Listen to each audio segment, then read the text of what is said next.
So you've heard me say it many times already. Test, test, and test again. Test before you change something on a site and test it afterwards. Let me show you some key tips though of how to use gtmetrix, the tool of choice that I use for all my speed testing. It's a brilliant tool, as you will learn. Go and register, go and sign up. Let me share with you a key resource so that you can use this to learn a lot more about gtmetrix and find out 15 key user tips. Let's have a look. Go to gtmetrix.com, sign up and register, and then do a test.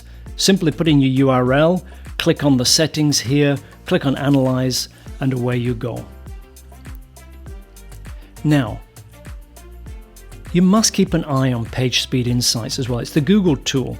Now, it uses the actual base reporting module, which is the Lighthouse module, the same as what gtmetrix uses, and it gives you the information in a slightly different way.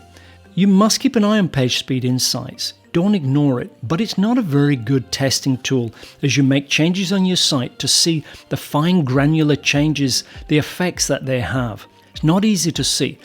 Keep your eye on it. Test it every so often when you make major changes. Come into here and test it, especially your mobile speeds, because remember it's mobile first now on Google. But use gtmetrix as your main testing tool. That is my high recommendation. It's so much easier to use. And I'll show you some little tricks and tips in a second. Now here's a great article about what is the best page speed testing tool for 2022. It answers the question, why should you use gtmetrix over page speed insights? I've told you a few things. Read this article and there's a lot of extra information in here and some good little tips. Now let me point you to some great user tips for gtmetrix so that you can become a pro user super fast. If you go to getus.at/ESSONE, that will take you into the document here that will show you the links. So right at the top, there you go. Get yourself a gtmetrix account, create it straight away. It's free. Then here's the 3 links. Just open them up and I highly recommend you read them right from start to finish. There's some great information in here. Each one has got the link to the next part and there's 3 parts.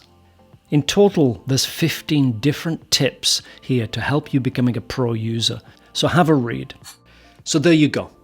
Go download those 2 documents now, go and access them, go and check out those links and go and start reading that content.